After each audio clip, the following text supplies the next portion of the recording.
ఎస్సీలకు కూడా క్రిమిలేయర్ ఉండాల్సిందే. ఆ తీర్పు ఇచ్చినప్పుడు నన్ను తీవ్రంగా విమర్శించారు. అయినా తీర్పునకు కట్టుబడి ఉన్న ఐఏఎస్ కొడుకు కూలీ బిడ్డ సమానమా? ఎస్సీల్లో ఉపవర్గీకరణ బాధ్యతను రాష్ట్ర ప్రభుత్వాలకి అప్పగించాం. ప్రాథమిక హక్కుల రక్షణలో కోర్టులదే కీలక పాత్ర.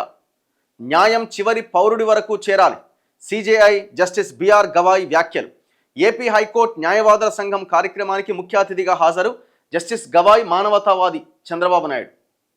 ఎస్సీలకు క్రిమిలేయర్ అంటే ఇప్పుడు ఒక ఐఏఎస్ వచ్చిన ఫ్యామిలీ ఉంటే ఐఏఎస్ కొడుకి కూడా రిజర్వేషన్ అమల్లో ఉన్నది. సో వాళ్ళకి తీసేయాలన్నది క్రిమిలేయర్. ఇప్పుడు ఇది ఒక రకంగా ఇది వాస్తవమే. ఇది ఏ రిజర్వేషన్ల ద్వారా లబ్ధి పొందిన కుటుంబం ఏదైతే ఉందో వాళ్ళు స్వచ్ఛందంగా ఆ రిజర్వేషన్ వదులుకోవాలి. ఎందుకంటే మీరు సెటిల్డ్ ఇంకా మీకు రిజర్వేషన్ దేనికి?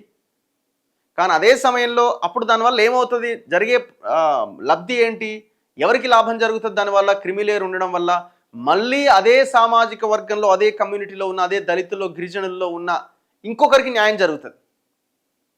ఇప్పుడు 1000 మంది పోటీ పడుతున్నారు, 10 సీట్లే ఉన్నాయి. 10 రిజర్వేషన్ ప్రకారం 10 సీట్లే వస్తాయి. ఆ 10 సీట్లలో మీరు ఆల్రెడీ ఐఏఎస్ కొడుకో, ఐపీఎస్ కొడుకో, లేకపోతే గ్రూప్ 1 ఆఫీసర్ కొడుకో మళ్ళీ ఆ 10లో ఒకడికి వస్తే ఎట్లా? అది కాదు కదా కావాల్సింది. మిగతా 990 మంది ఉద్యోగం రాకుండా పోతారు కదా. అక్కడ మీరు క్రిమిలేయర్ ద్వారా దాన్ని వదులుకుంటే మిగతా 990 మందిలో ఎవరో ఒకరికి ఆ ఉద్యోగం రావడానికి అవకాశం ఉంటుంది. అట్లా అదే కమ్యూనిటీలో, అదే సామాజిక వర్గంలో ఉన్న వాళ్ళకి లాభం జరుగుతుంది. సో దీని మీద ఒక పెద్ద చర్చ దేశంలో ఉన్నది.